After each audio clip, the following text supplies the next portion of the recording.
is the reviver of KAILASA, this ancient, enlightened Hindu civilizational nation. KAILASA is an unbroken cultural, religious, historical, civilizational, and sovereign continuation and revival of multiple of these historical Hindu sovereign states and Hindu ecclesiastical entities. The unbroken continuity of these ancient Hindu nations through KAILASA results in the legal recognition of KAILASA as per the international customary law, particularly the doctrine of continuity. The international law, the doctrine of continuity, implies that upheavals and revolutions within a country, changes in government, territorial adjustments, measures taken during military occupation, or other internal transformations do not negate the existence of the country, do not affect the legal personality and international obligations of the country or state. The Vienna Convention on Succession of States in Respect of Treaties, 1978, addresses these principles of the doctrine of continuity as it outlines international law during situation of state succession or continuation. International law recognizes a state's legal personality by recognizing its identity. This perspective extends even during the period when the given state or country is annexed or occupied by a foreign power. Even in such cases, the legal personality of the state is considered to persist, enabling its subsequent re-establishment.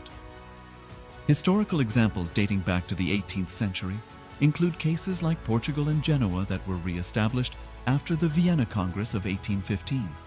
More recent examples include countries such as Poland, Ethiopia, Czechoslovakia, Albania, and Austria that were re-established after World War II. Even when a nation is deprived of its territory, the nation continues to exist. Its sovereignty and international legal personality continues to persist.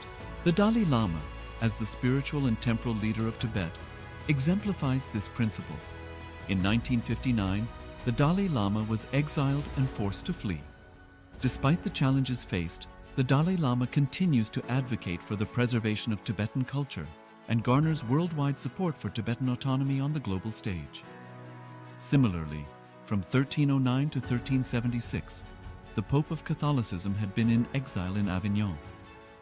Despite this, he was recognized as the head of state as well as head of the church and given full privileges of the position after their return to Rome. Even in 1861, much of the papal territories had been lost, leaving the Pope with no sovereign territory other than the papal residence and related buildings. Yet his temporal powers were still acknowledged. He was recognized as a head of state, and later, the Lateran Treaty of 1929 formally re-established papal sovereignty over the Vatican City. The Sovereign Order of Malta further exemplifies this principle, retaining international recognition as a sovereign entity despite the permanent loss of their territory upon Napoleon's invasion in June 1798. Despite such permanent loss of territory, the sovereignty and the international legal personality of the Sovereign Order of Malta continue to persist.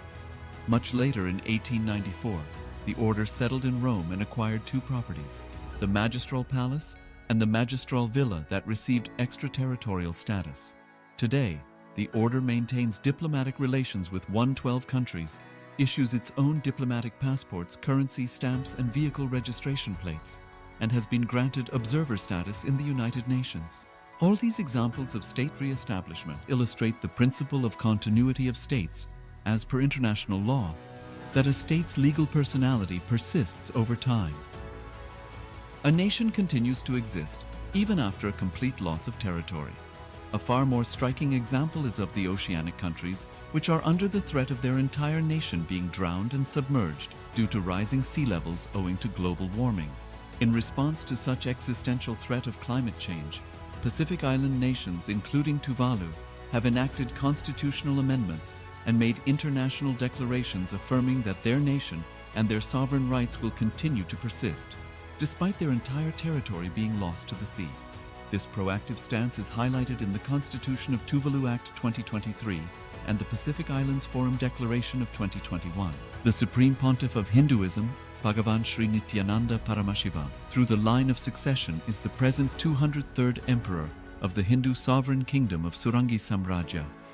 He was crowned on the 31st of December 2004 at the age of 26.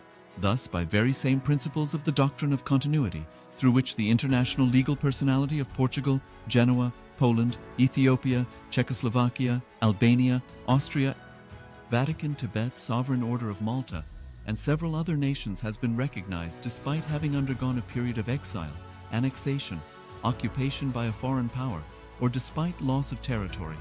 The SPH Nithyananda Paramashivam, through well-established legal and historical facts about the Hindu sovereign state of the Surangi Samrajyam, derives all sovereign rights and powers of the royal lineage of the Surangi Samrajyam as its 203rd sovereign emperor, from his inheritance and continuation of the unbroken succession of the kingdom of Surya Vamsa Surangi Samrajyam Sarvanapitha. Surya Vamsa Surangi Samrajyam, through unification with 20 other sovereign Hindu states and sovereign ecclesiastical, historical entities, became part of the United States of Kailasa, which thus became a sovereign, independent juridical state, with the SPH Nithyananda Paramashivam as the sovereign. Just as how the oceanic nations like Tuvalu have safeguarded their sovereignty from the existential threat of total submersion by amending their constitution and asserting that their sovereignty will persist regardless of the loss of their territory, KAILASA, which is a sovereign continuation of 21 sovereign Hindu states and sovereign ecclesiastical historical entities, is also reviving and continuing the Kumari Kandam Hindu nations that got submerged. As per the doctrine of continuity, these facts imply that the Kailasa's statehood is recognized by international law and manifests as a natural outcome of well-established historical legal facts. Share your time, talent, and treasure. Become part of Kailasa. Sign up as an e-citizen https://kailasa.ecitizen.info.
Around 5,000 years ago, at the end of Mahabharat War, the ancient enlightened Hindu civilization consisted of 10,000 Hindu traditions, or sampradayas, that existed in 56 Hindu nations, 200 Hindu kingdoms, 1,700 Hindu provinces that covered more than 6 million kilometers square of Asia. The Supreme Pontiff of Hinduism, SPH, Bhagavan Sri Nithyananda Paramashivam, is the reviver of Kailasa, this ancient, enlightened Hindu civilizational nation. Kailasa is an unbroken cultural, religious, historical, civilizational, and sovereign continuation and revival of multiple of these historical Hindu sovereign states and Hindu ecclesiastical entities. The unbroken continuity of these ancient Hindu nations through Kailasa results in the legal recognition of Kailasa as per the international customary law, particularly the doctrine of continuity. The international law, the doctrine of continuity, implies that upheavals and revolutions within a country, changes in government, territorial adjustments, measures taken during military occupation, or other internal transformations do not negate the existence of the country, do not affect the legal personality and international obligations of the country or state. The Vienna Convention on Succession of States in respect of treaties, 1978, addresses these principles of the doctrine of continuity as it outlines international law during situations. With your eyes closed is meditation, connecting with the divine. With your eyes open is darshan. Come, let us all now move from meditation to darshan. Slowly, very slowly, please open your eyes.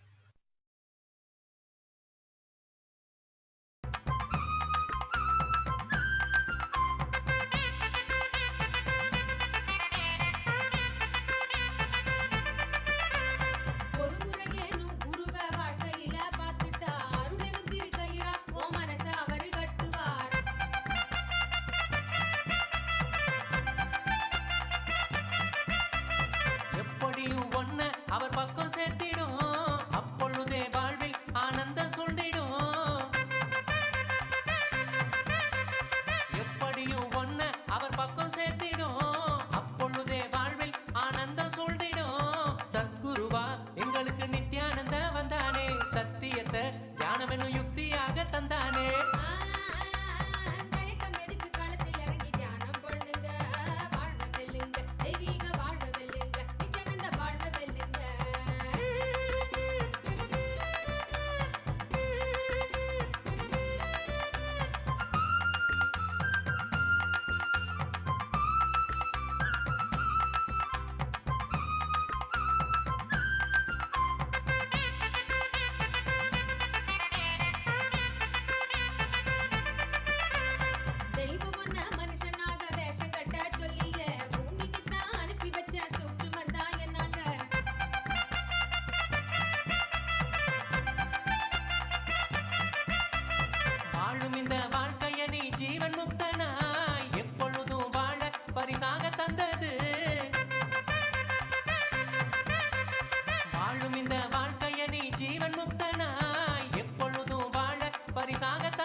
அதுக்கு என்ன செய்யணும்னு எதுக்கு நீயும் யோசிக்கணும். நித்யானந்த சொன்னதெல்லாம் ஒண்ணு விடாம வாழ்ந்திடணும்.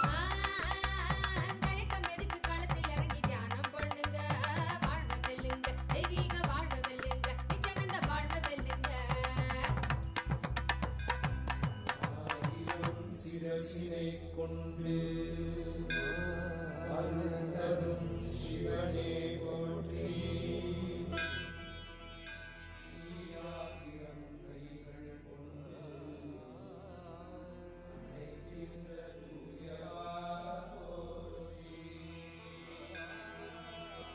மார்கழி மாதத்தில் பிறந்தாய் ஐயா நித்யா, திருவண்ணாமலையில் உதித்தாய் ஐயா, மனித உருவெடுத்த தெய்வம் ஐயா, இந்த உலகை காக்க வந்த ஞானி ஐயா, ஞான தொடுதல் மூலமாக எங்கள் நோயை கரைய வைத்தாய் ஐயா, புனிதமான உந்தன் பாதத்தால் தலையெழுத்தை மாற்றிய ஐயா, பாதை காட்டும் பழமனும் நீ, பாதம் தொடவே அருளனு நீ, வேதம் எல்லாம் உன்னுருவம் வரும், வெற்றி எல்லாம் உன்வடிவம், தெய்வம் என்றால் நீ மட்டும் தான் ஐயா, தெய்வமே நீ தேன் சொட்டுதான், கற்றதெல்லாம் உனை மட்டும் தான் ஐயா, காண வேண்டும் தினமுனைதான். நித்யா நித்யானந்தா சத்யா நித்ய ரூபா, நித்யா நித்யானந்தா சத்யா நித்ய ரூபா.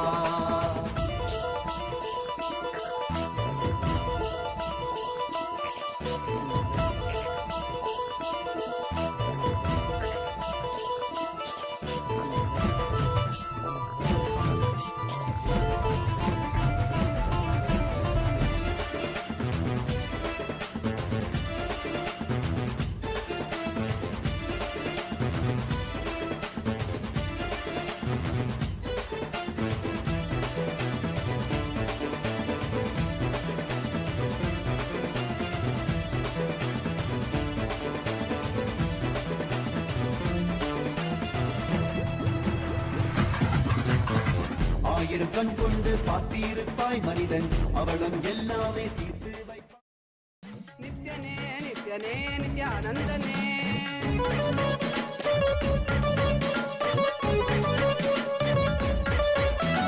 காலனே ருத்ரனே வீரபத்ரனே, கால பைரவனாகி நின்றிருப்பே, காலனே ருத்ரனே வீரபத்ரனே. As the ultimate manifestation of Paramashiva, Virabhadramurti, Dakshayagnaharamurti, Vadigamurti, Jalandaravadamurti, I bless you all with Paramatvaita. Paramashivasya, Virabhadra, Dakshayagnahara, Vadiga, Jalandaravadamurtinam, Paramavatare aham. Yushman sarvan paramatvaitena ஆசீர்வததாம்.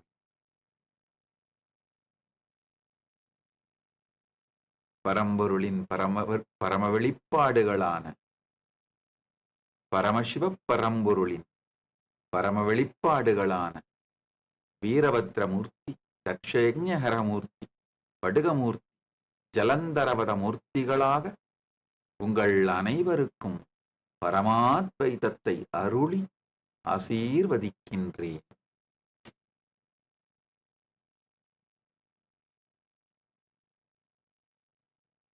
listen. This is the direct message from Paramashiva, from KAILASA.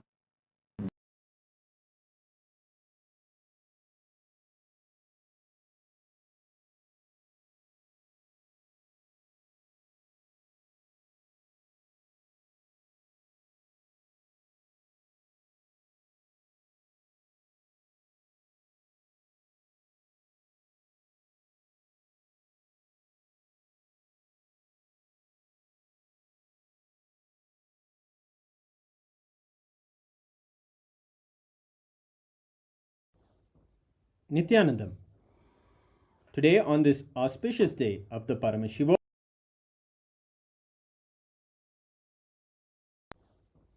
Nithyanandam. Today, on this auspicious day of the Paramashivoham, we offer puja where we mirror our brains with the powerful neurological activity of the Supreme Pontiff of Hinduism, Bhagavan Nithyananda Paramashivam, who is the ultimate manifestation of Paramashiva.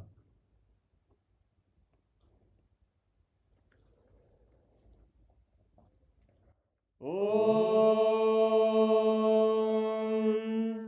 Sahasradala Pankaje Sakala Shita Rashmi Prabham Varabhayakarambujam Vimalagandha Pushpambaram Prasanna Vadanekshanam Sakala Devata Rupinam Smare Shirasi Hamsagam Tadavidana Purvam Kurum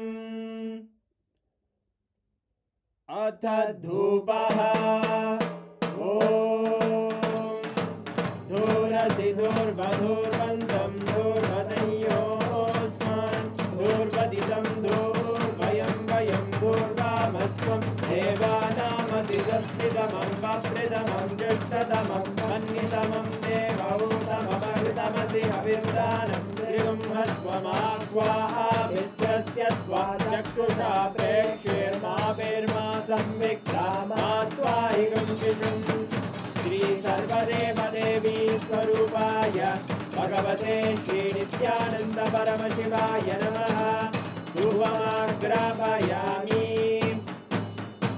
Atha Deepaha Om Uddipya Svajata Vedo Bhagnim Niraridim Mama Pasho Bhajyamagyama Bhajivanam Jadisho Disha Manohikam Tirjata Vedo Gamashvam Purusham Jagate Abhidradagnaagahi Shriyama Paripadaya Shri Sarvadeva Devi Swarupaya Bhagavate Shri Nithyananda Paramashivaya Namaha Deepam Sandarshayami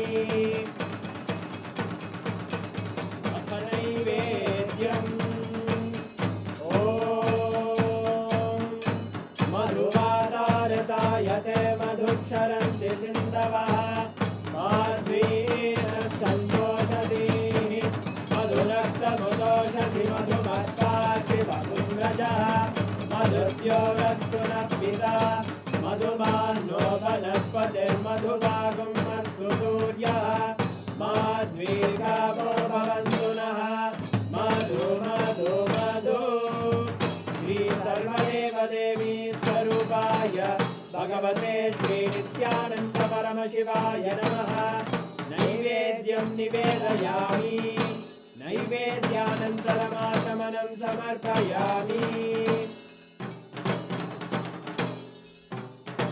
Neerajanam Om Sangrahanyesthayajate Imam Janatadum Sangrananiti Dvadasharaktina Jana Bhavati Dvadashamasa Samvatsaraha Samvatsarameva Varunhe Maunji Bhavati Urvai Munjaha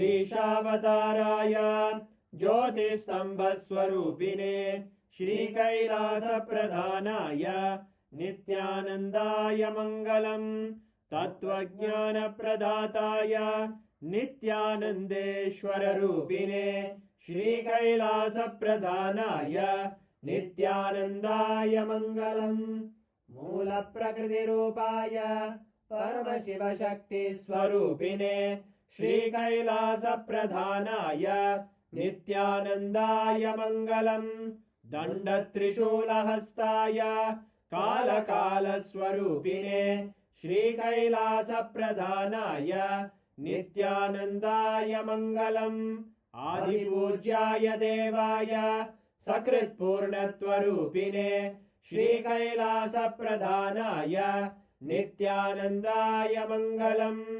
सर्वाभयविनाशकाय शत्रुसंहाररूपिणे श्रीकैलासप्रधानाय नित्यानन्दाय मङ्गलम् योगपट्टाभिषिक्ताय राजसन्न्यासधारिणे श्रीकैलासप्रधानाय नित्यानन्दाय मङ्गलम् सार्वभौमैकपत्याय राजराजार्चिताय च श्रीकैलासप्रधानाय नित्यानन्दाय मङ्गलम् मङ्गलम् कल्पवृक्षाय मङ्गलम् ज्ञानदायिने परमशिवाय श्रीनित्यानन्देश्वराय मङ्गलम् मङ्गलम् श्रीविद्याम्बायै मङ्गलम् कामदायिन्यै सर्वमङ्गलदात्रे नित्यानन्देश्वर्यै मङ्गलम् मङ्गलम् गुरुदेवाय मोक्षमूलाय मङ्गलम् परमावताराय नित्यानन्दाय गुरवे मङ्गलम् हरि ओम् तत्सत् सर्वम् भगवत् श्रीनित्यानन्द परमशिव पादुकार्पणमस्तु ॐ नित्यानन्दम्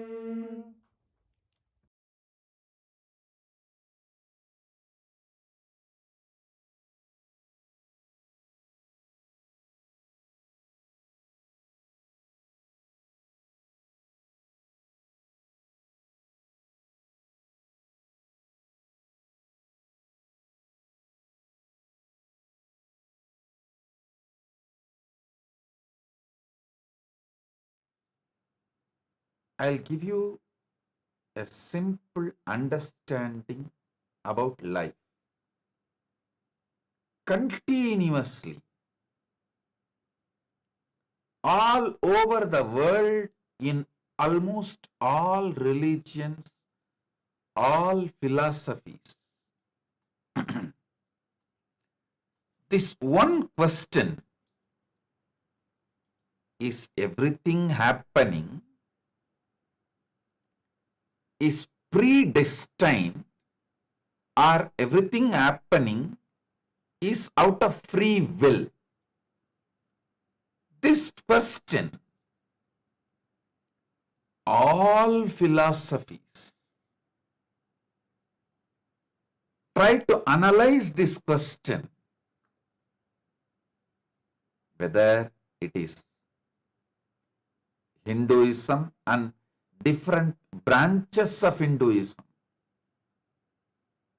like Shaiva, Vaishnava, Sakta, Gaumara, all different branches of Hinduism, or Christianity, or Islam, or Sikhism, Buddhism, Jainism, in all religions, this one question, whether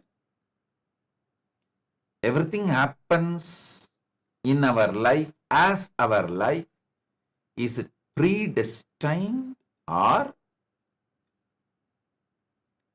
free will?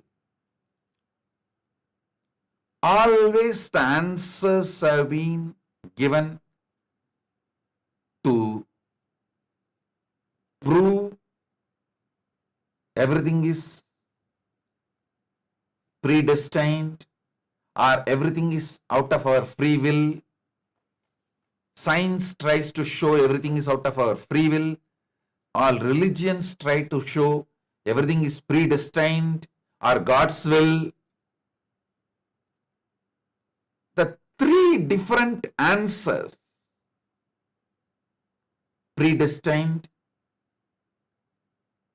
individual freedom, our free will, or God's will. The word God's will does not have a clear definition or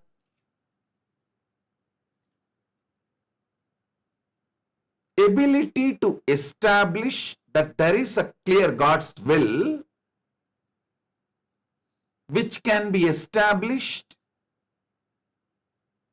before something happens, during it happens, after it happened. In the Trikala, all the three times, past, present and future, the consistency of the God's will to be established, no tradition is able to give, substantiating or very clear, strong, powerful answer. Listen. This question is intense. So if you sincerely listen, this big load, incompletion, doubt you are carrying about life can be cleared. This doubt, is everything happening in my life predestined, or God's will, or my free will? If this question is understood, if this doubt is cleared, all your self-doubt will be destroyed. Literally 99% of your problems will be solved.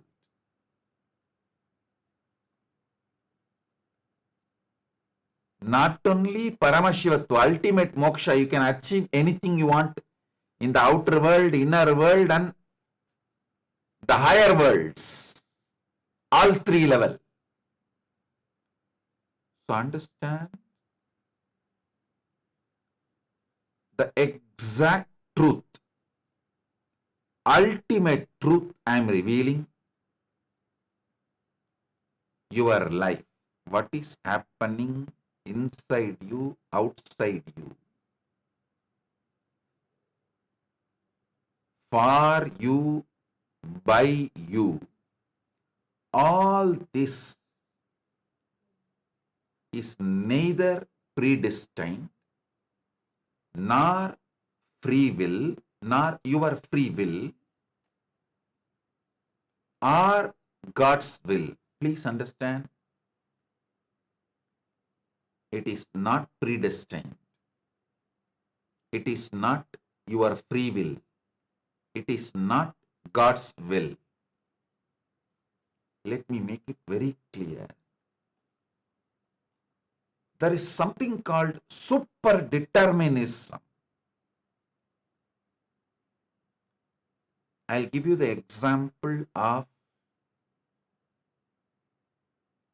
Ganga Avataranam, the Gangadhara Murthy's story.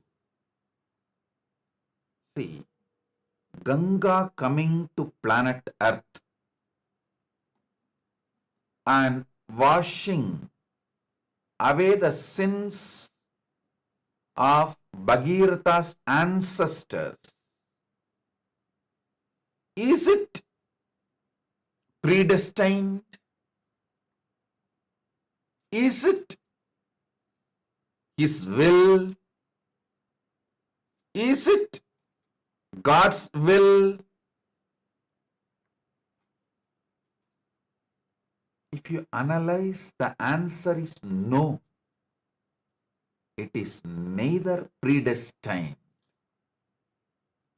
nor God's will, nor the free will of Bhagiratha. It is super determinism of Bhagiratha. Listen. Listen.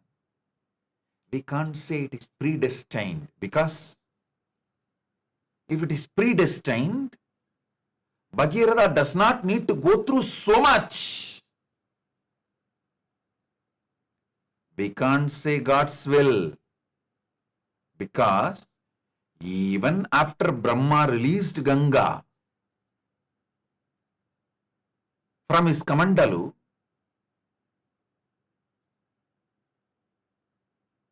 the result Bhagiratha wanted, his ancestors' sins getting washed, was not happening.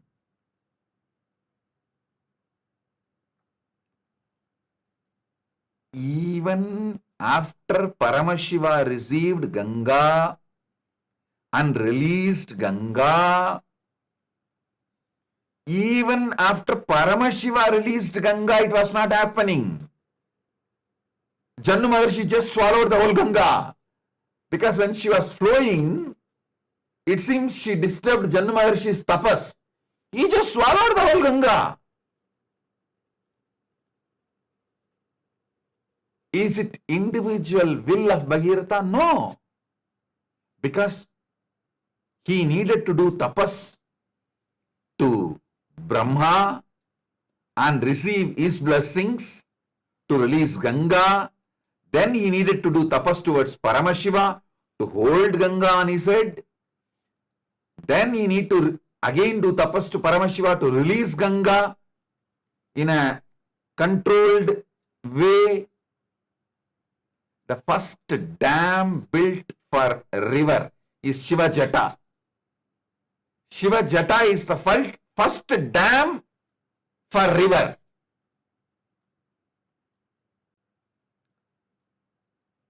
So very controlled way Ganga was released, but even after that the problem was not solved.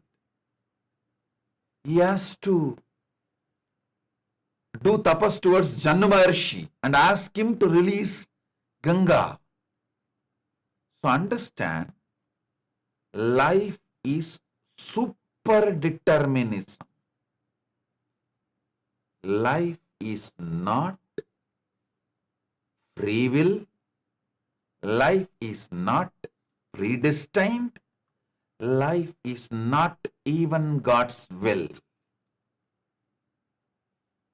Life is super-determinism of the soul, your consciousness.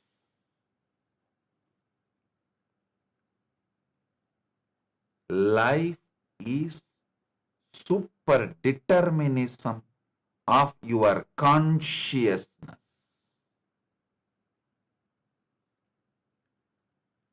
Think more deeply. Meditate on this. There's a layers and layers of truths in this story. There is layers and layers of truth in this story. First, Bhagiratha decides to bring Ganga to liberate his forefathers from their karmas, sins, and give them moksha. Then, he doing tapas towards Brahma, Brahma releasing Ganga. Even after Ganga was released, she was rushing with such high energy and speed.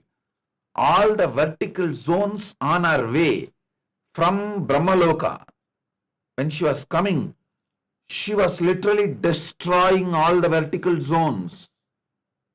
So all the gods got terrorized.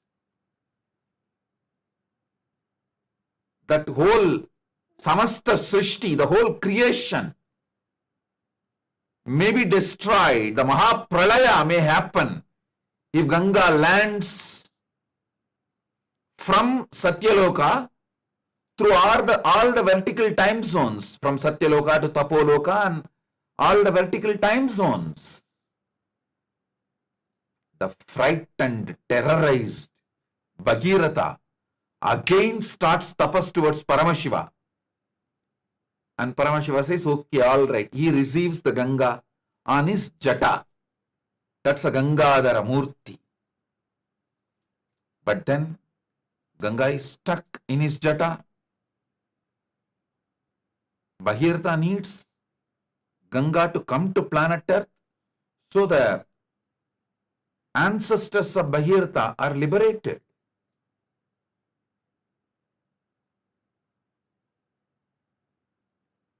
So what to do? Again, he does tapas towards Paramashiva, and Paramashiva just moves one of his jata and releases Ganga.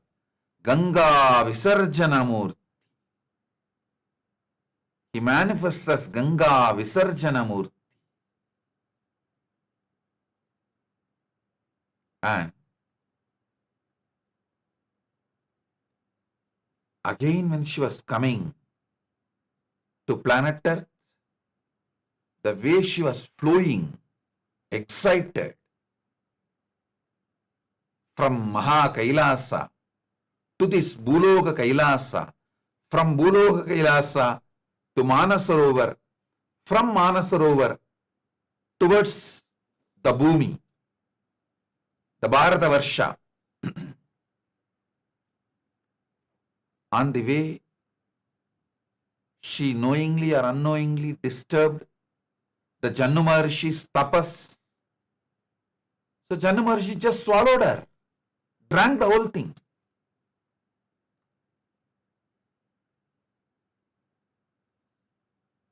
Now again, Bhagiratha has to do tapas to Jannu Maharishi and ask him to release Ganga. He releases Ganga through his ears. That is why she is called Jannavi. Because she was born out of Jannu Maharishi, she is called Jannavi. So now, after so much, finally Ganga comes and washes away the ashes of Bhagiratha's ancestors and liberates all of them from their sins and gives them moksha. That is why Ganga has a name Mokshadayini. In this whole story, I should not say story, it's a history of Ganga, not story, history of Ganga.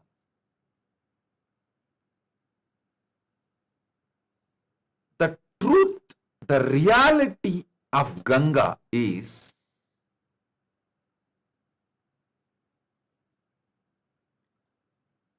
she did not happen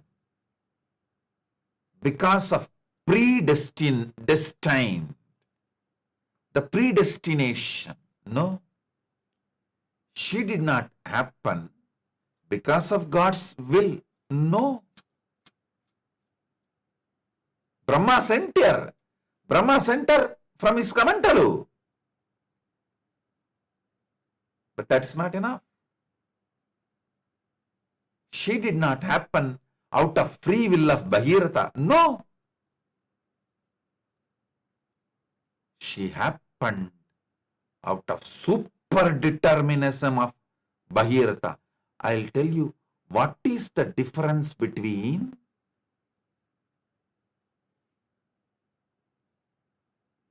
free will,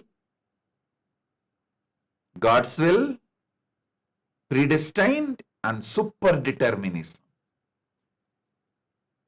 In free will, only one part of you in the universe is working, functioning towards that goal. Predestined, only one part of the world, the karma of the Jagat, the natural law of the Jagat, natural law of the universe is called predestined. the natural law of the universe is only functioning towards certain goal. In God's will, the Ishvara's will alone is functioning towards certain goal. Listen, neither Jiva, just Jiva's free will, nor Jagat, the natural law of the universe, or Ishvara's will, God's will, none of these three alone is enough for the ultimate. Jiva, Ishvara, Jagat, all the three is not enough. Super-determinism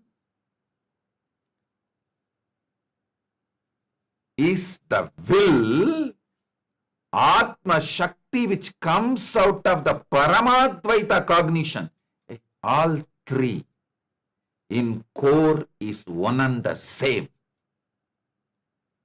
Jiva, Ishvara or Jagat. All three in core, deep down, one and the same. From that cognition, the will which raises is super-determinism.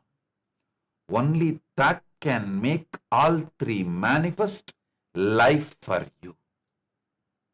Listen. Individual will is the power of Jiva, natural law of the universe, means the predestined. That is the power of Jagat. Ishvara's will is power of God. I am not disrespecting God, underestimating the power of God, but just power of God, Ishvara's will alone is not enough even for your liberation. Even for your liberation, your individual will need to be aligned.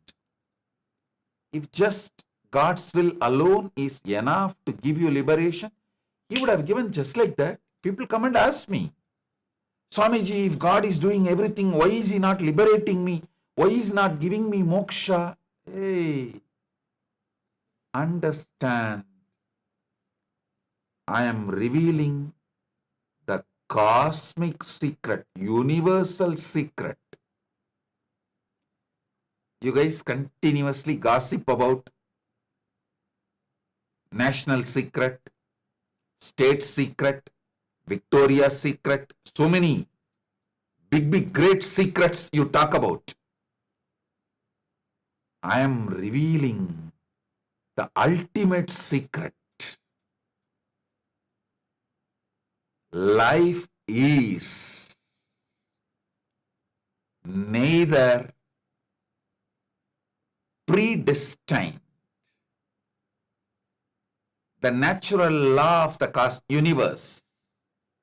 The natural law of the universe is only called predestined. Life is not just your individual will. Swatantratva. No. The free will. No. Life is not just God's will. Ishvara. So, Jiva, Jagat, Ishvara, all three by themselves stand alone,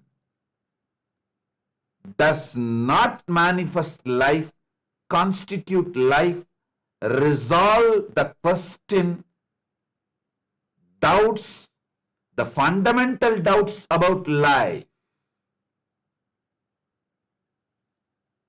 Life is super-determinism. Sonali Gupta is asking how to make all three aligned, Bhagavan. Very simple. I give you straight truth. Not only I am giving you the secret, I am giving you the solution, ultimate solution. Understand? It is God who manifested as individual in you and as Jagat outside you. Ishvara manifested as Jiva inside you, as Jagat outside you. So all three in the core is one and the same. From that cognition, decide to make a will, that is superdeterminism. When you declare how your life should be, cognize you are Paramashiva. Your individual will is established in Paramashiva's will, who is master of the natural law of the universe. Knowing this, cognizing this, ferociously waking up to this is Bhagiratha Prayatnam.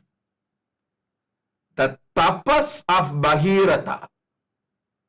Bhagiratha Prayatnam means knowing your individual will is established in Paramashiva's will. Mama Sangalpam Shiva Sangalpamastu. And on Shiva Sangalpa only, the natural law of the cosmos, natural law of the universe is also established. All three are established in one.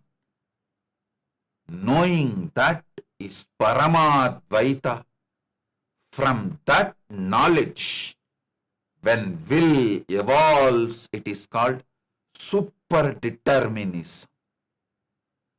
Your individual will can be transformed into superdeterminism the moment you add the cognition of Paramadvaita in you. The moment you are initiated into Paramadvaita, you decide to ferociously hold the initiation given by the Guru. Your free will becomes superdeterminism. The Paramatma Shakti manifests in you. Ganga is Paramatma Shakti. Listen. Listen to today's satsang 3-4 times. Contemplate on it. If possible, sit and transcribe, pen down, write. When you write only, you will understand how many of my words you miss.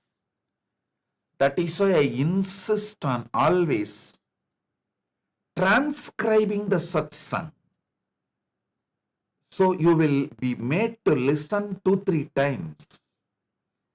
Transcribe satsang on your own. Put the transcription of the satsang as your Facebook post. Transcribe and read. You will realize, oh God, it is not just by the predestined natural law of the universe Ganga came. It is not just by the God's will Ganga came. It is not just by Bhagiratha's free will Ganga came, but by Bhagiratha's superdeterminism. Tapas of Bhagiratha. Bhagiratha's superdeterminism coordinated Jiva, Ishvara, Jagat and made Ganga Avatarana happen.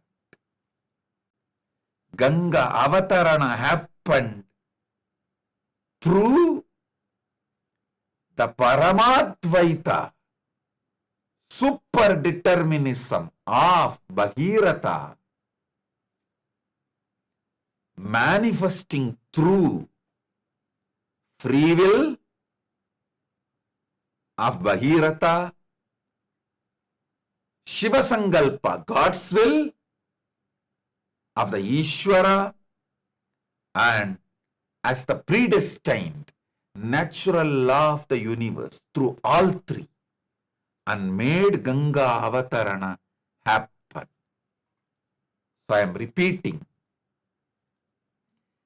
Free will is your individual Swatantra. Science and rationality and atheists go on promoting everything about life is free will. And they have so much of pseudo logic to substantiate or try to substantiate it. The Tubakur logic. If you ask the second question, it will become Tubuk. Free will alone is not everything. Same way, some of the old orthodox schools, they insist, they try to repeatedly establish everything is predestined. The natural law of the universe. No. That is also not a complete truth. Some religious people try to establish the Ishvara Sankalpa is everything, because the Ishvara Sankalpa is actually indescribable. Because of its very nature of indescribable, it is in the zone of irrefutable, but that does not make the truth is establishable. Listen, irrefutable is not the quality of the establishable. Ishvara Sankalpa can be proved as irrefutable, but not establishable. I am not disrespecting Ishvara Sankalpa. I am not underestimating the Ishvara Sankalpa. I am not underestimating or projecting the power of Ishvara Sankalpa as something less. I am trying to tell you the ultimate truth is, from the core, where Ishvara Sankalpa and natural law of the universe and free will, all three are one and the same. Paramadvaita established in one root. From that, what raises? That superdeterminism is life, and that is the solution for all your doubts about yourself. Self-doubt, self-hatred, self-denial, or guru doubt, guru hatred, guru denial, or God doubt, God hatred, God denial, or life doubt, life hatred, life denial. People suffer with these four. SDHD, LDHD.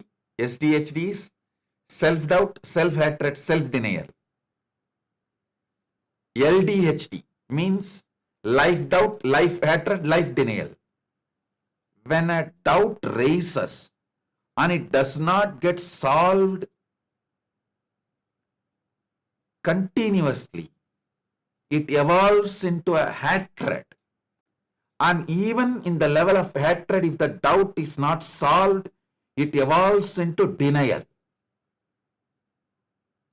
Doubt is not ordinary, simple problem. There's a beautiful verse. The Guru's feet is Samsaya Rakshasa Nasa Mahastram.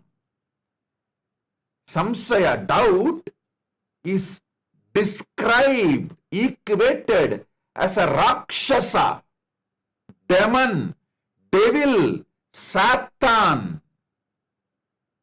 Samsaya Rakshasa Nasa Mahastram. Samsaya is Rakshasa. It starts as a doubt, evolves as a hatred, ripes as denial.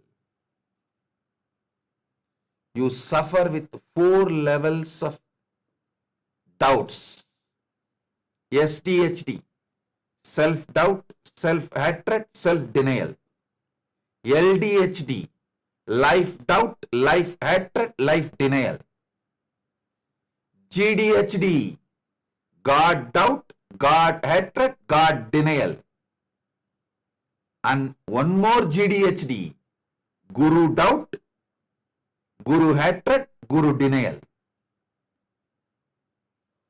These 4 Rakshasas, SDHD, LDHD, GDHD, and GDHD too, all these 4 can be destroyed with this one understanding, one cognition. Sit, even if it takes half an hour, contemplate.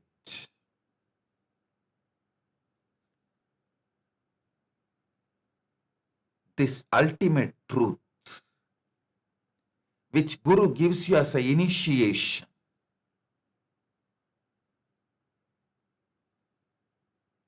I am giving you this truth as initiation.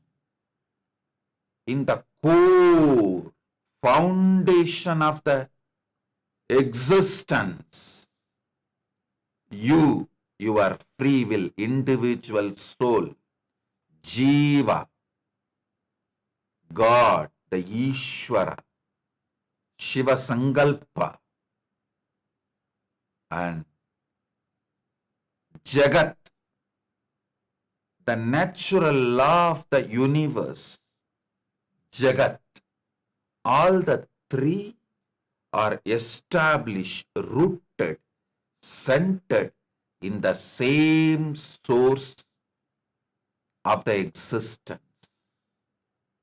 All these 3 are one and the same in the core.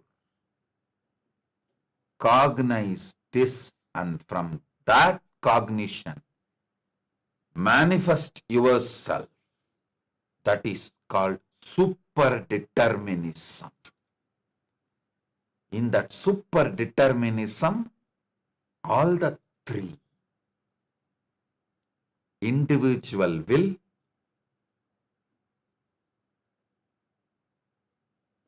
predestined, natural law of the universe, Shiva Sankalpa, Ishvara Shakti, all 3 manifest synergetically. When you decide to manifest superdeterminism, Paramatma Shakti, all 3 manifest synergetically. That synergy manifests your life, your success.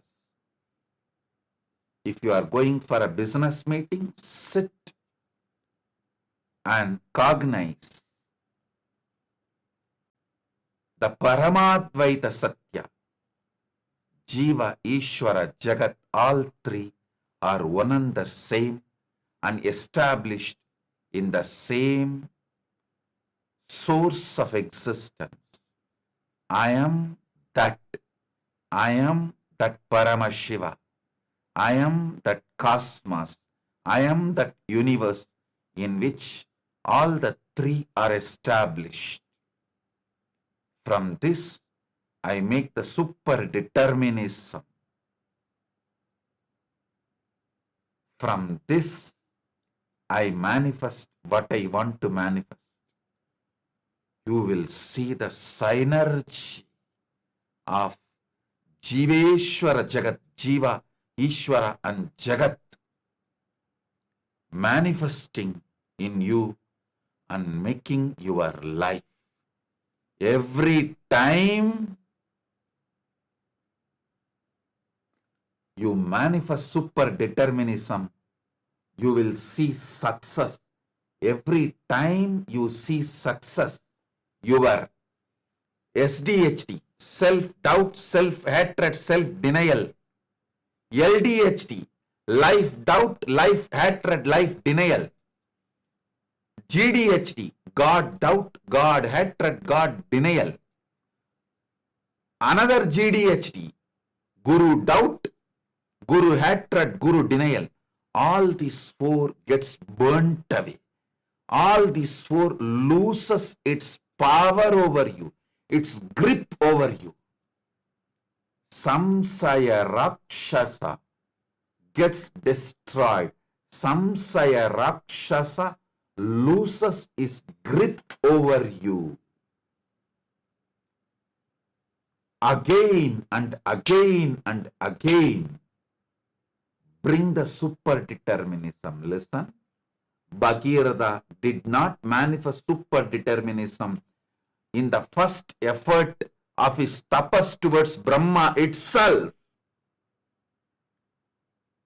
He tried, he manifested one level.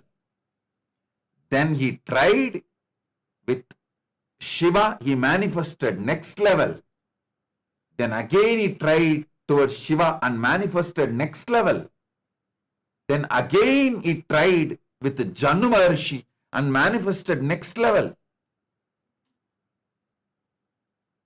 Even Bhagiratha tried again and again and manifested the superdeterminism. You also decide you will be like Bhagiratha and manifest superdeterminism. And I bless you all.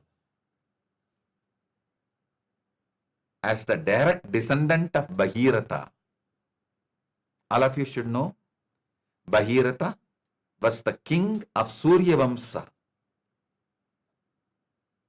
So, as the direct descendant of Bhagiratha, I bless all of you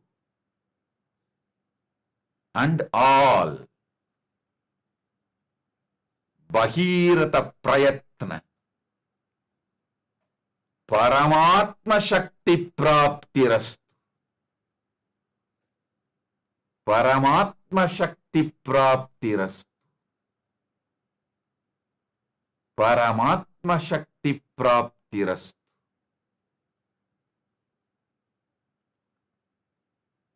So if you have any questions, you can ask, you can put your questions, I'll answer. Paramashiva Gabriel is asking, how to always be connected and intuitive? Understand, every time consciously deciding to connect is the only way to be connected. There's no other technique. There's no other automated. See, whenever you ask for a technique, you are trying to always ask auto mode. Can I put my flight in auto mode? Can I put my car in auto mode? Same way you think, you can put your life in auto mode. Hey, you can't. Life has to be lived. It can't be put in auto mode. You can't put autopilot mode for life. You can put autopilot mode for car, flight, all the other vehicles. But for life, you cannot put autopilot mode. Every time you should consciously decide to bring Paramadvaita and superdeterminism. Vinayaka is asking, Swamiji, my mother is asking why this hatredness prevails around her. Listen, I will not try to answer why. I can answer how she can break this. Tell her to start practicing superdeterminism. She can break that hatredness surrounding her. Bhuvaneshwar Singh is asking, Swamiji, when everything is God's manifestation, then why so much injustice happening in the world? Bhuvaneshwar Singh, either you accept everything is God's manifestation, then it has to be only good like a God. Or accept there is so much injustice, it is not God's manifestation, something else is happening. The ultimate real answer for this question is watch this satsang. I think you have joined just now. Watch this satsang fully and understand neither the God's will nor the natural law of the universe or the individual free will is a complete answer for life. It is superdeterminism that is the complete answer for life. Keitan Gebaid is asking, Swamiji, how to hold a superdeterministic cognition when the individual will is shaken? Keitan Gebaid, listen. Individual will is shaken because of your SDHD, self-doubt, self-hatred, self-denial. Because your individual will is shaken, you need to hold on to superdeterminism. It's like you are asking, when I can't sleep, how can I take sleeping pill? Hey, because you can't sleep, you need to take sleeping medicine. Because your individual will is shaken, you need to strongly hold on to the superdeterminism. Superdeterminism. Manifesting superdeterminism does not need your individual will. Superdeterminism manifests from your soul, Atma, consciousness. Your individual will is more like your ego. It starts manifesting from your ego. So your individual will is not required for manifesting your superdeterminism. Manitya Jalandharananda is messaging, gratitude Prabhu, this satsang I really needed. Not only you, Jalandhara, whole world needs this satsang. All of you sit and transcribe this satsang. Only when you transcribe, you will see how many words you are missing. You need to catch every word I uttered. Only then you can understand the superdeterminism and destroy SDHD, LDHD, GDHD, GUDHD. All four.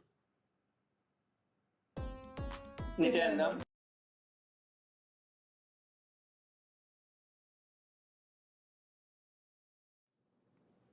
Sit sincerely intensely. I shower you all with Guru Diksha. Sit sincerely, intensely, unclutched within your consciousness.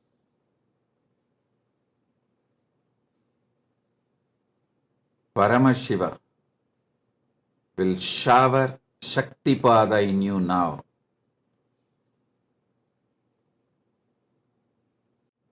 You will manifest simple integrity, simple listening, simple aligning, simple feeling connection with your Guru. Your spiritual umbilical cord will be strengthened now.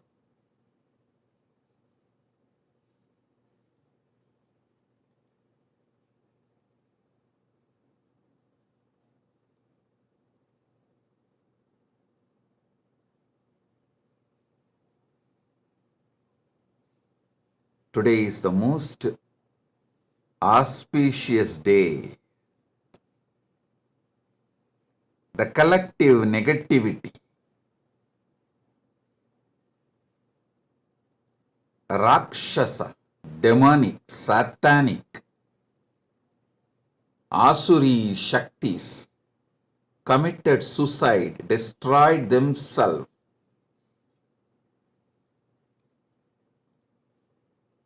by trying to attack Paramashiva.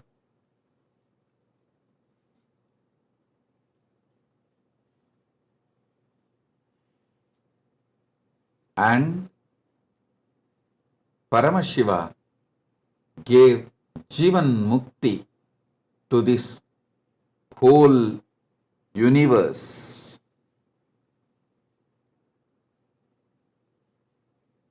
Rama compiled all the 108 Upanishads and gave it to the world as his life. Listen. People come and go. Even incarnations come and go. But the dharma they establish, the principles they teach, lives forever. Rama left planet Earth physically long before, but his gift, 108 Upanishads together, the Muktiko Upanishad, stands tall till today, holding the power of Dharma, and it will stand forever. Next, Vyasa came.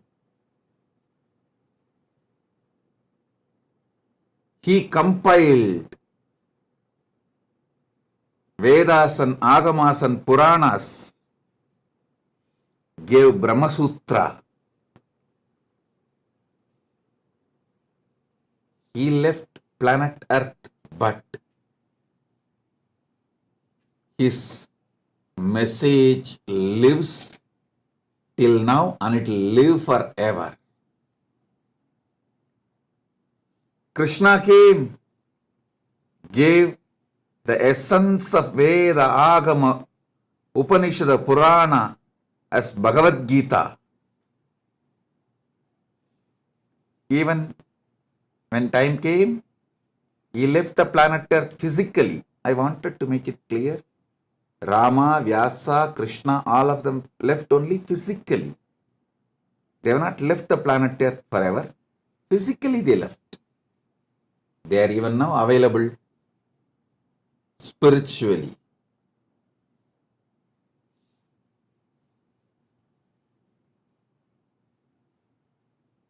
Even after Krishna left, his Gita still lives and guides people, and it will live forever eternally. Understand? Same way,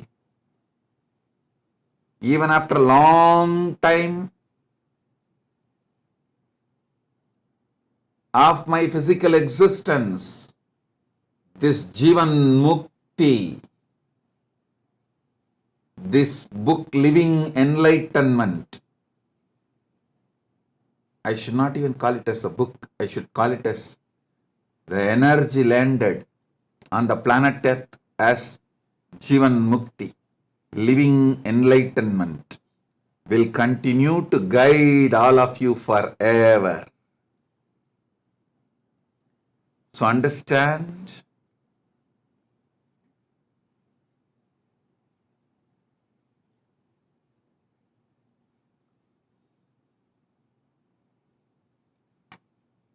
Rama's 108 Upanishads, compilation Muktikopanishad, Vyasa's, Brahmasutras,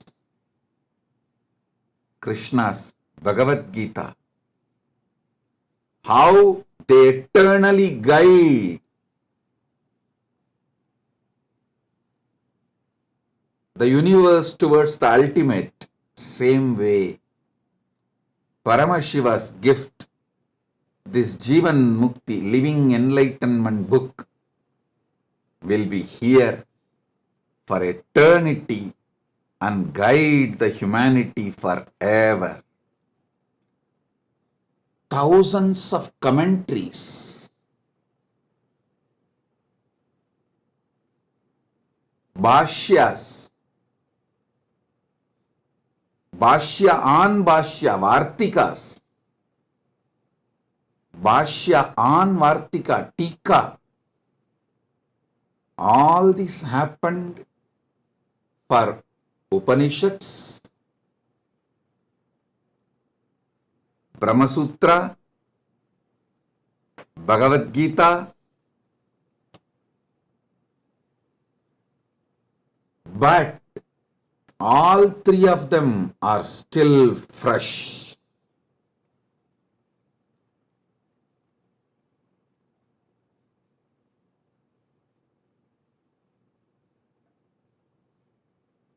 These great scriptures are like sun, as old as sun, as new as sunrise. Sunrise is new every day, but sun is older than time. These scriptures, as old as sun, as new as sunrise.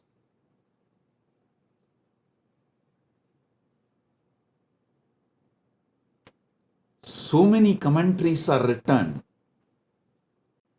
So many commentary on commentaries are written. Commentary means Bhashya. Commentary on commentary is Vartika.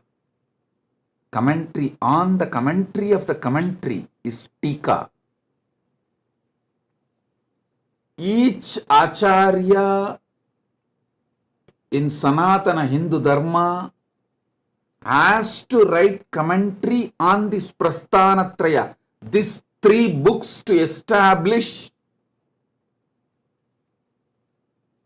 the philosophy they are proposing, the Dharma they are showing it to the world. Each Acharya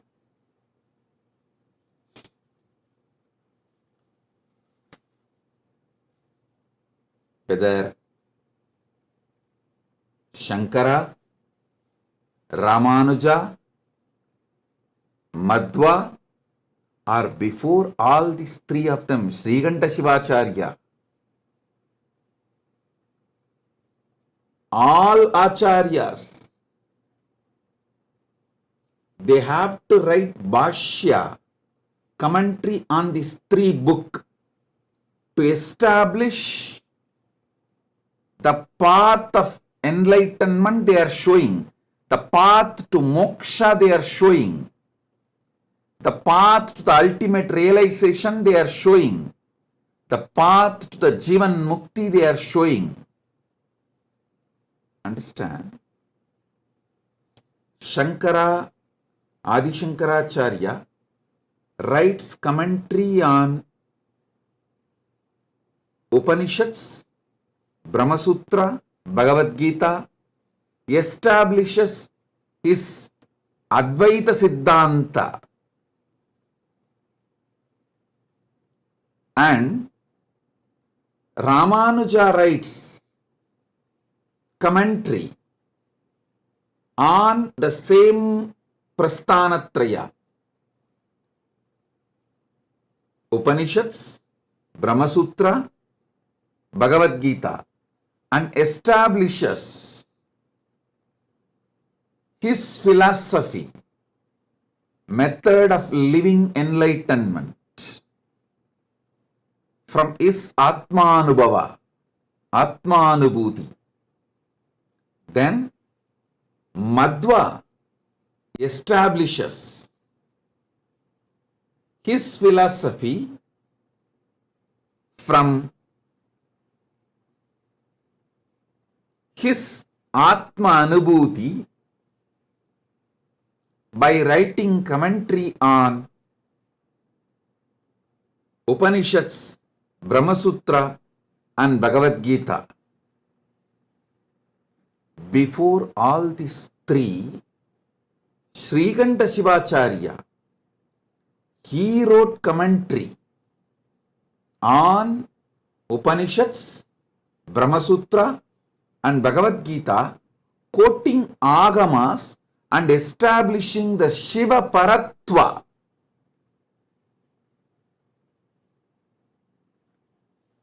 Those commentaries of Srikanta Shivacharya forms the foundation of Shaiva Siddhanta philosophy. The Paramadvaita, what I call as Paramadvaita, the foundation is established by Srikanta Shivacharya by writing the commentary on Upanishads,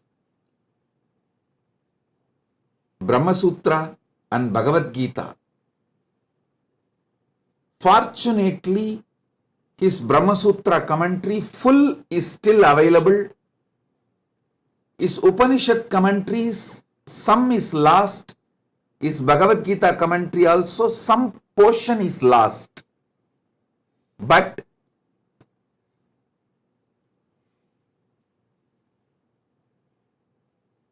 we know for sure he has commented on the Prasthanatraya. I want all of you to know he was one of the Guru Maha Sannidhanams of Madhurayadinam, Shyamala Pita, Sarvanya Pitam, Madhurayadinam.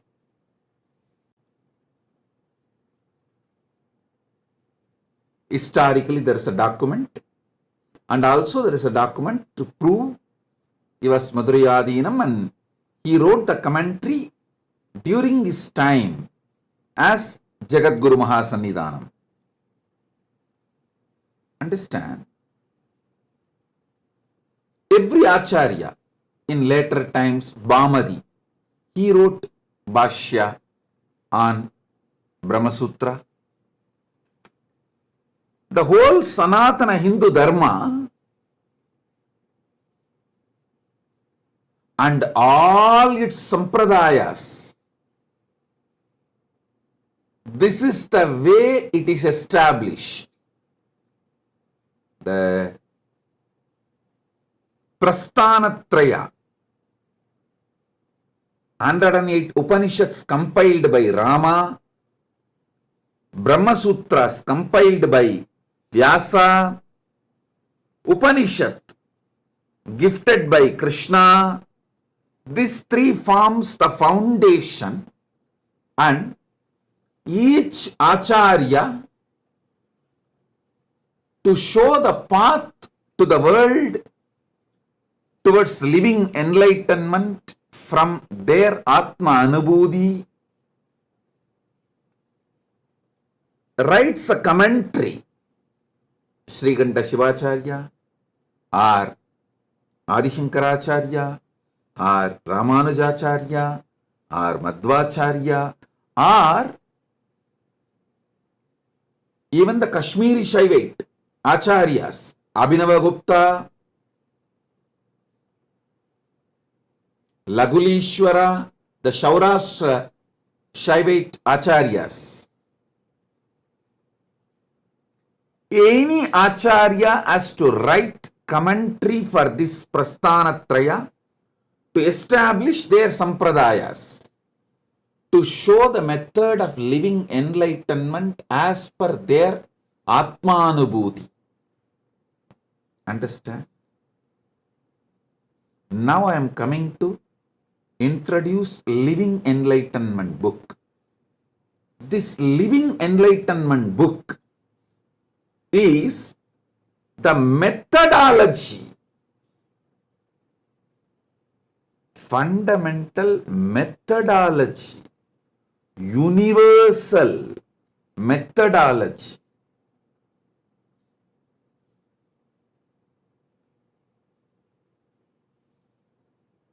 as tall as Himalayas, as broad as this universe, as deep as ocean.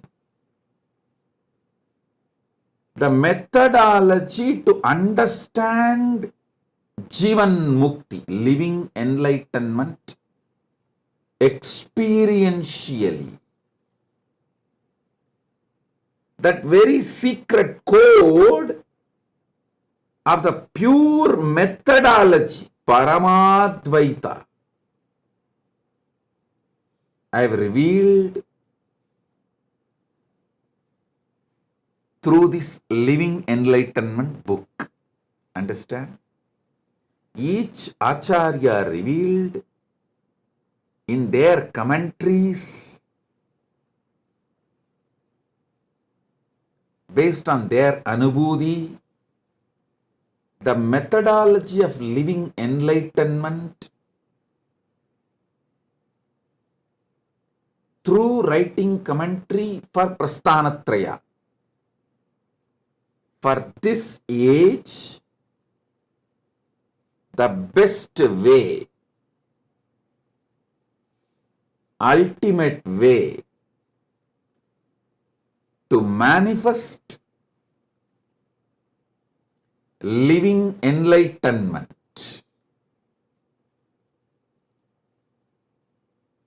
Jivan Mukti,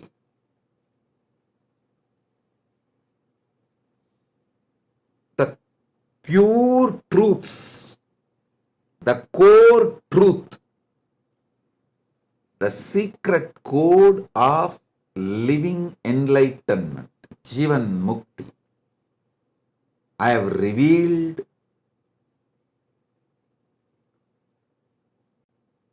in this Jivan Mukti, Living Enlightenment book.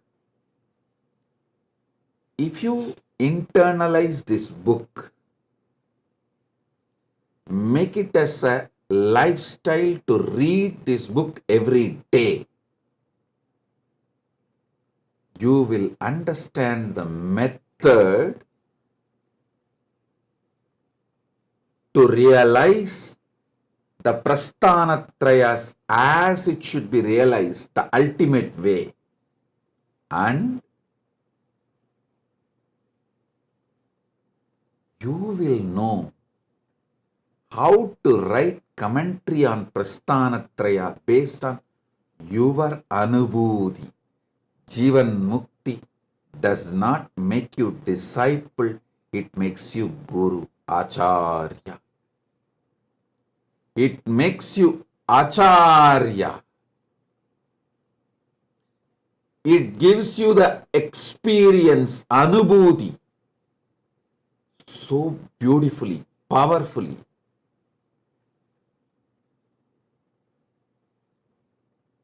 In your being,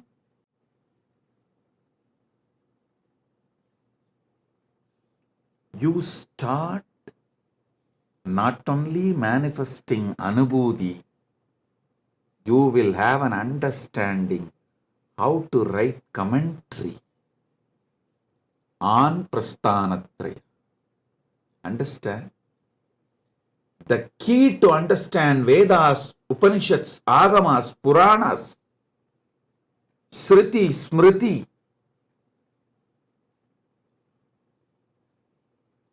I have revealed in this Jivan Mukti, Living Enlightenment book. It's not just book, it's energy of Paramashiva. Just like Ganga is not just river. Vedas are not just book, Veda Mata. Same way, living enlightenment is not just book, it is Jivan Mukti Devi, Jivan Mukti Mata. Understand? The method to understand the whole universe, the technology, the methodology to understand everything, I have revealed in Living Enlightenment, Jivan Mukti book. Only thing you need is desire to read it every day. You can only start reading Jivan Mukti, you can never end reading it. You can only start reading it, you can never end reading it.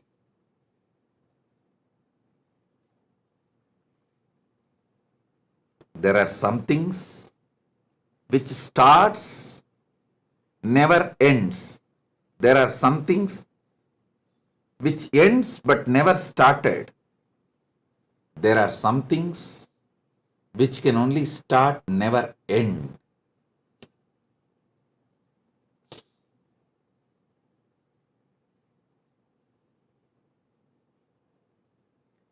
Jivan Mukti is that space. It can only start, never end.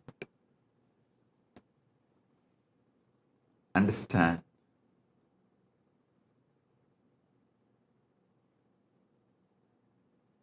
Decide with super-determinism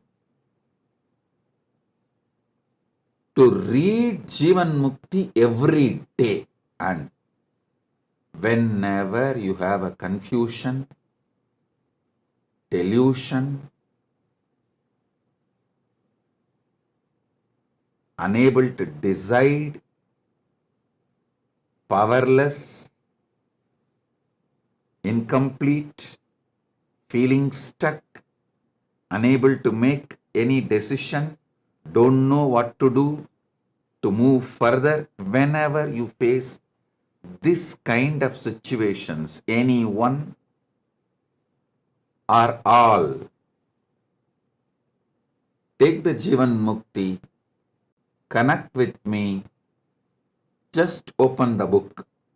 Exactly what you need will be revealed by Jivan Mukti Mata, Jivan Mukti Devi. It's a powerful, guaranteed solution for everything. Everything you facing, will face. It was directly from Paramashiva. It's directly downloaded and revealed, gifted to all of you from Paramashiva.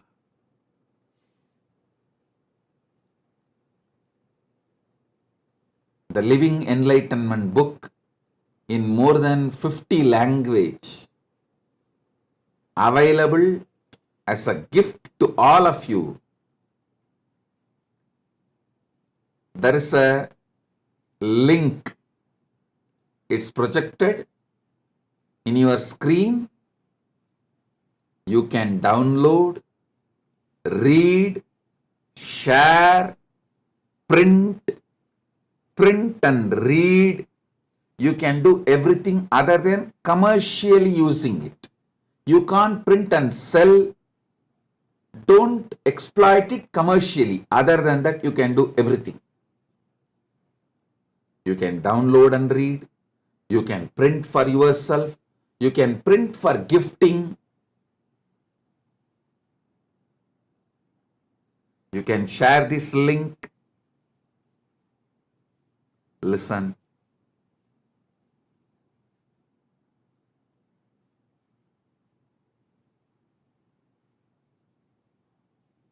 Keep every day reading Living Enlightenment as your life. I have also written Jivan Mukti Bhashya, Living Enlightenment Commentary on all Prasthanatraya, Upanishads, Brahma Sutra, Bhagavad Gita. Bhagavad Gita is already fully published. Brahma Sutra, one part is published. Upanishads, one part is published. You can read them also. They are also the supplement, means the extension, volumes, further volumes of Living Enlightenment book. Living Enlightenment book already has more than 20 volumes. Science of Living Enlightenment, Essence of Living Enlightenment, then Bhagavad Gita decoded, all the books. Make reading Living Enlightenment as your daily life. Have one copy near your bed. Have one copy in your car. Have one copy in your travel suitcase, travel kit.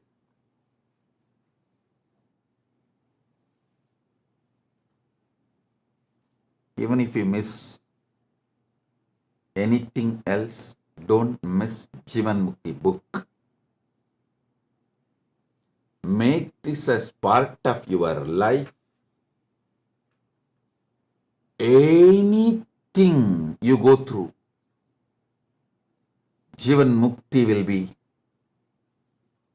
the protecting power to help you to sail through and achieve the Paramadvaita, ultimate. Jivan Mukti is ultimate. Understand? Bring super-determinism in you to have Jivan Mukti always with you. Have one copy in your bedroom, have one copy in your puja room, have one copy in your office, workstation, have one copy in your travel kit.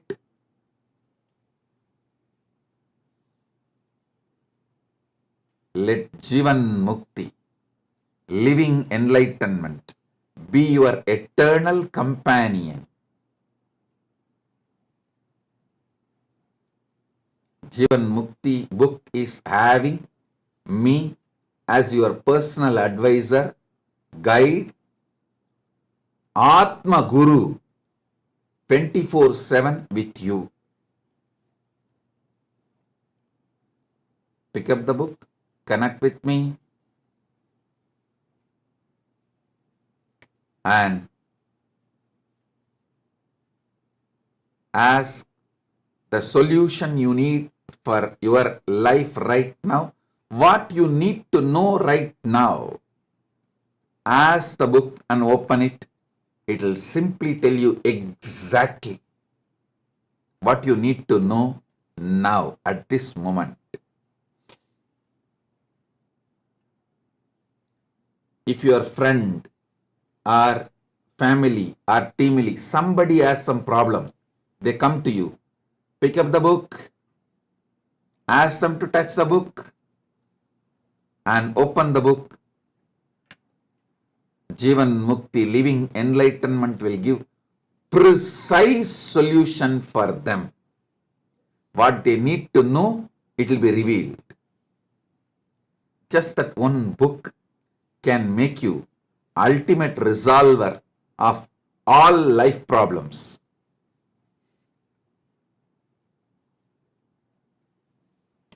Make living enlightenment as your lifestyle. Make living enlightenment as your lifestyle. Understand? Today, we are celebrating two things. One, the anti-spiritual elements, the demonic, rakshasic, asuric, satanic forces committing suicide. We observe this day as a Hindu Holocaust Day. Many people ask me, Swamiji, why should we tell our sad past to the world? Listen, if you don't tell what you went through in the past to the world, you are going to let the world repeat it again. If you don't know your history and tell your history, your enemies are going to tell their version and make you suffer the same thing again. Oh Hindus, wake up. Don't be reluctant to tell the Hindu Holocaust story, what Hindus went through to the world. By not telling, you are silently supporting it to get repeated. By not telling the genocide Hindus suffered, Holocaust Hindus suffered,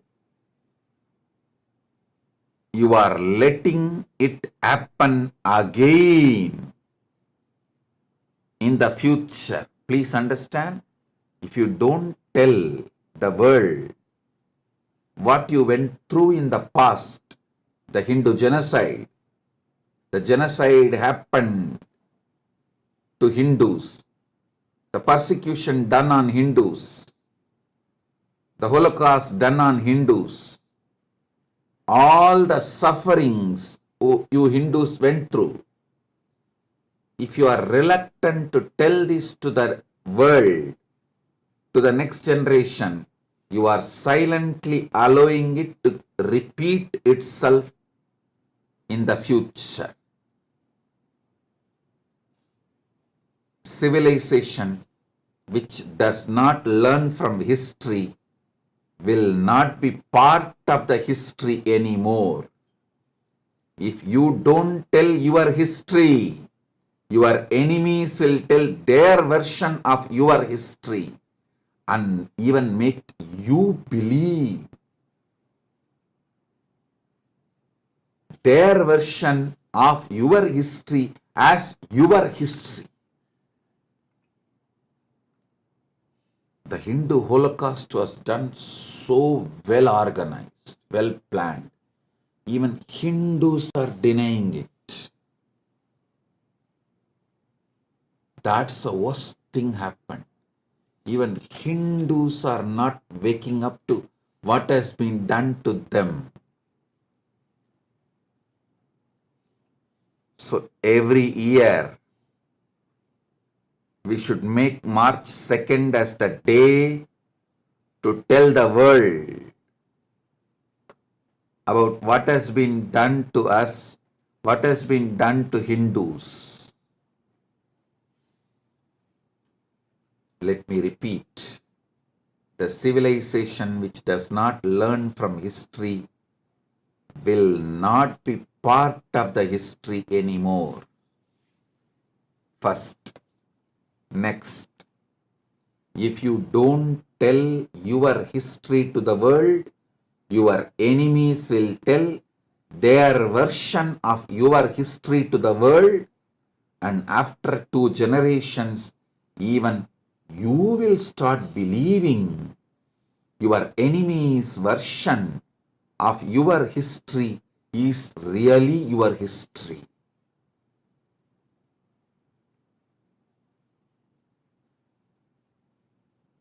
So, read your original history. Remember your original history. Tell the world your original history. How much persecution, sufferings, murders, rape, displacement, loss of property, temples, monasteries, all this inflicted upon the Hindu civilization, and how beyond all this we are standing tall as the only pre-Bronze Age civilization still exists. The only civilization which withstood the attack of Abrahamic civilizations. The only civilization which is standing tall. The pre-Bronze Age civilizations. Totally 49 are pre-Bronze Age civilizations. Sanatana Hindu civilization is the only civilization still alive. We need to remember all those who attacked us. We need to remember all those who protected us by giving their very life. We need to know our villains. We need to know our heroes. Only then we will produce more heroes and stop the production of villains. Now, by not telling the right stories about our heroes and the right information about our villains, we are producing villains in mass, heroes just handful. Listen, by not telling the right stories about our heroes, we are producing only a handful of them in the future, for the future. By not telling the right stories about our villains, we are producing villains in mass. So, we need to tell the world the right information about our villains, right information about our heroes. So, we produce heroes in mass, we reduce the villains' production. Hindus need to wake up.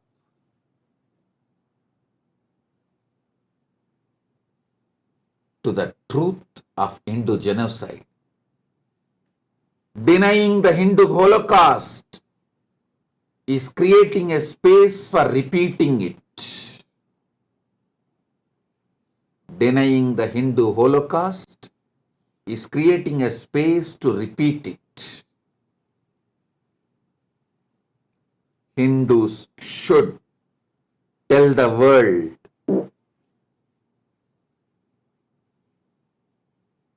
all the villains of Sanatana Hindu Dharma. Hindus should tell the world about all the villains of Sanatana Hindu Dharma, and Hindus should tell the world about the heroes of Sanatana Hindu Dharma. This should be done for our survival. Shastra Jivan Mukti. Shastra, protecting Sanatana Hindu Dharma. Both should go hand in hand. Maybe that was the reason Paramashiva made this March 2nd and 3rd both together. We have to have the power of Shastra and power of Shastra to tell the world about the Hindu Holocaust and defend ourselves.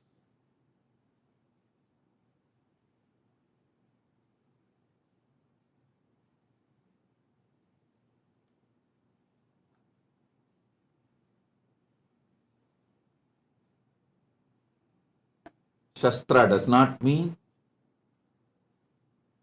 picking up weapon. It means telling the right story and introduction, right information to the world, because in the modern day, the war is waged with information, not that olden methods.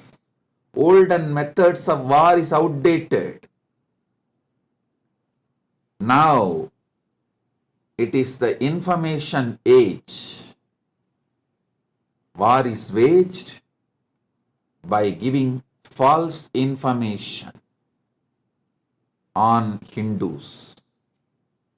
So, we should give the right information about our heroes, right information about our villains. That's the only way.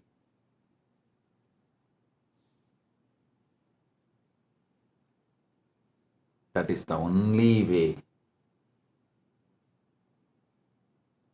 to preserve, protect our Sanatana Hindu Dharma, which is needed for the whole world. Which is needed for the whole world.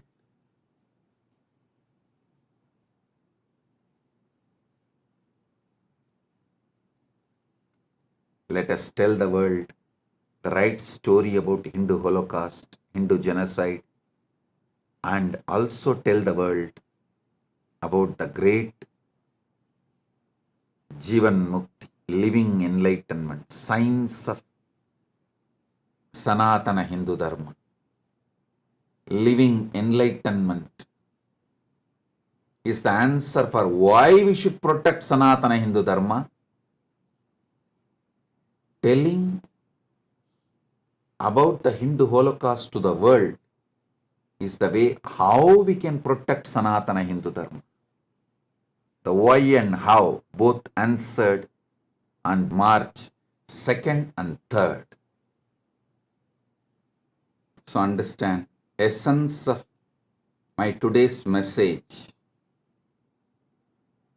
Hindu Holocaust is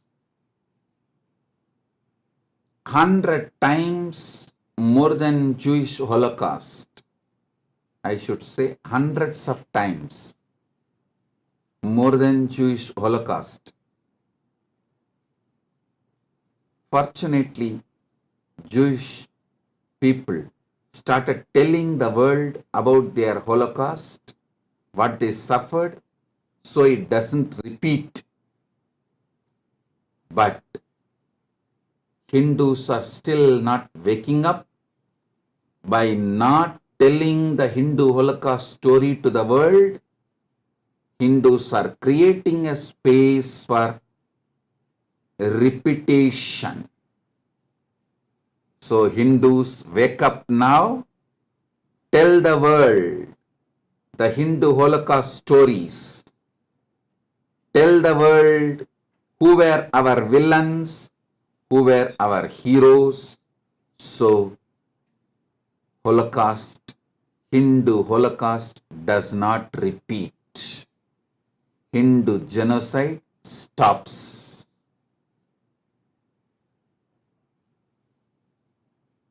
My blessings.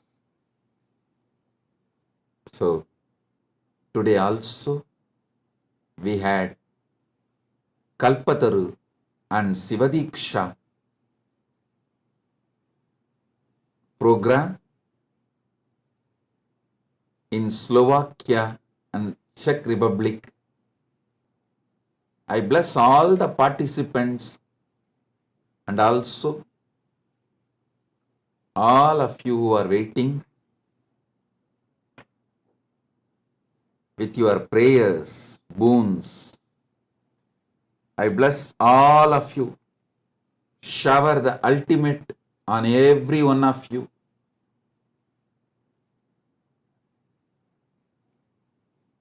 With this, I bless you all.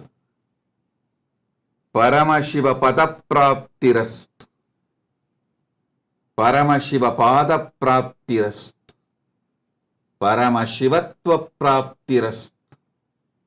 Paramashiva Shakti Praptirastu. Paramashiva Anubhava Praptirastu. Paramashiva Anubhuti Praptirastu. Paramadvaita Praptirastu. Nitya Ananda Praptirastu. Om, Om, Om.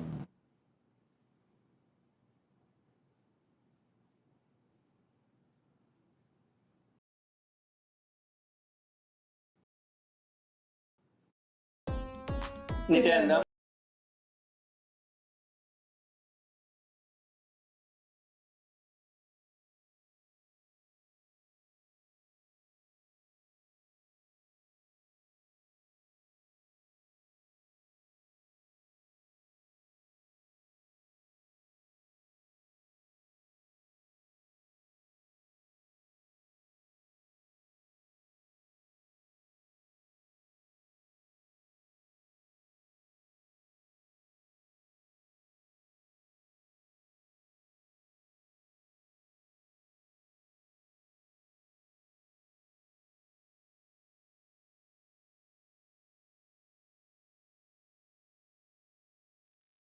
Everyone.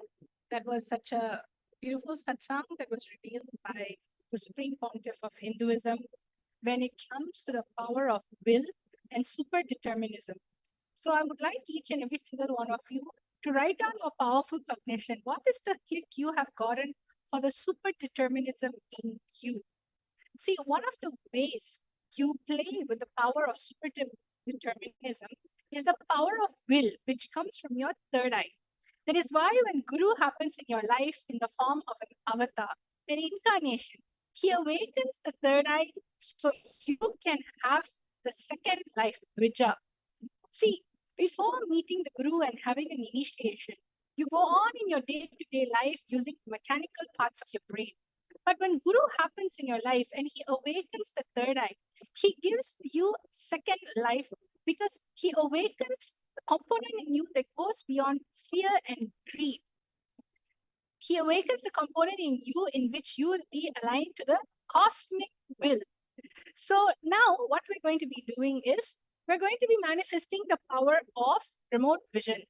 See, when it comes to cosmic will, when you're connecting to Swamiji in the third eye has no limitation, like the way the two eyes has limitation. Unless something is brought in front of it, light enters it, only then it will see. But the power of Dura Drishti, which was written in the Vedas and Agamas by Paramashiva as one of the power, when almost all the ancient scriptures writes about third eye, because only with the third eye will you not only be able to see what is beyond your sight, but you will be able to connect to the actual form of gods and goddesses. See, people might say, why should we have the third eye? Only then you will see the real true form of the divine itself, which is much more than this body. So now let's start play with the power of Dura Drishti, which is the power of remote vision. Today we're going to go into scanning houses. So before that, let's all start with the Shastra Pramana. And as you know, the remote vision power comes from the Vijnana Bhairava Tantra, Sutra 92, Dharana 69. And with your head, neck, and spine in a straight line, remembering Swamiji in the third eye. Vyomakaram swamatmanam dhyayedik-piranavritam nirashraya-chiti shaktihi swarupam darshayet tada. Now, What we're going to be doing for the first round is we are going to be manifesting the power of scanning a house. All right. We're going to be manifesting the power of scanning a house. So, all of us, I'm going to be putting the house round number 1. And in round number 1, you are going to be scanning the living room. So, you're going to connect to Swamiji in the third eye and you're going to chant the Mahavakya. And for this house, you are going to scan the living room and describe what are the colors, the shape, the size, the material, the design, and additional special items that is there in the living room. Let us all start. Let's chant the Mahavakya. Om Nithyananda Paramashivoham.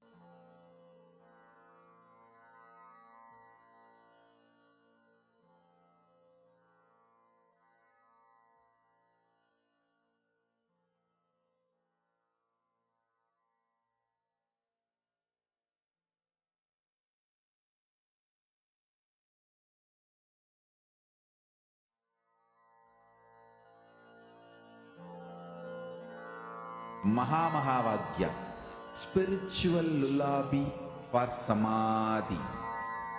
And Suprabhatam, wake up call, wake up song for Paramashiva. For Paramashiva to manifest. With this one spirit, Ananda Paramashivoham.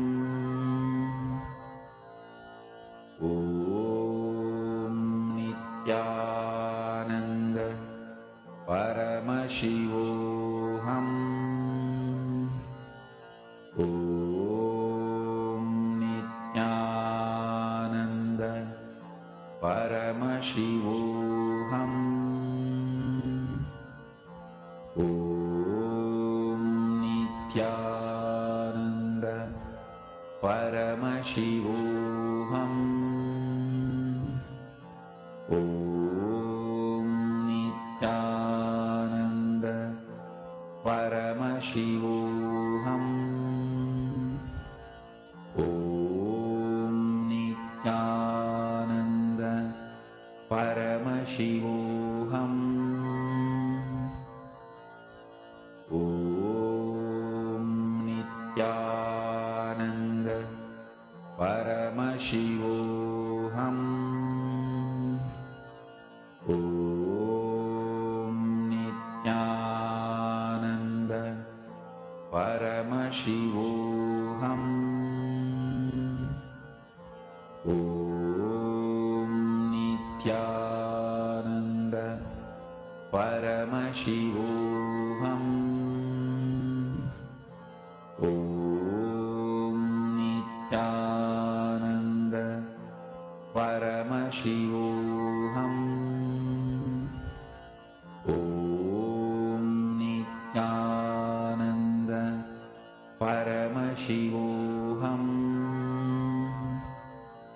Om Nithyananda Paramashivoham. Om Nithyananda Paramashivoham. Om Nithyananda Paramashivoham.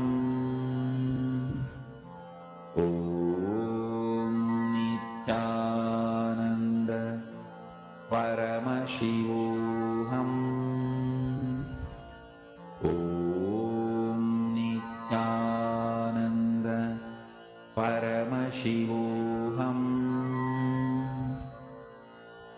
Om Nithyananda Paramashivoham.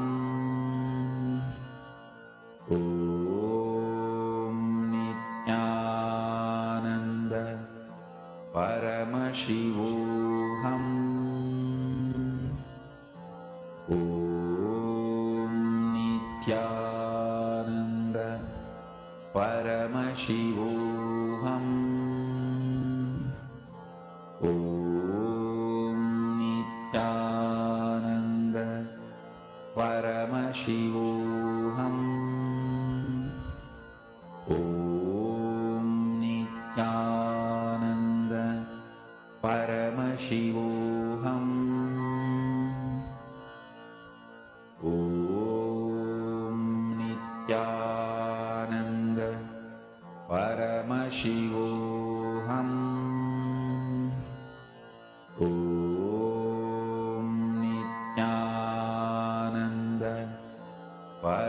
Paramashivoham. Om Nithyananda Paramashivoham. Om Nithyananda Paramashivoham. Om Nithyananda Paramashivoham. Om Nithyananda Paramashivoham. Om Nithyananda Paramashivoham. Om Nithyananda Paramashivoham.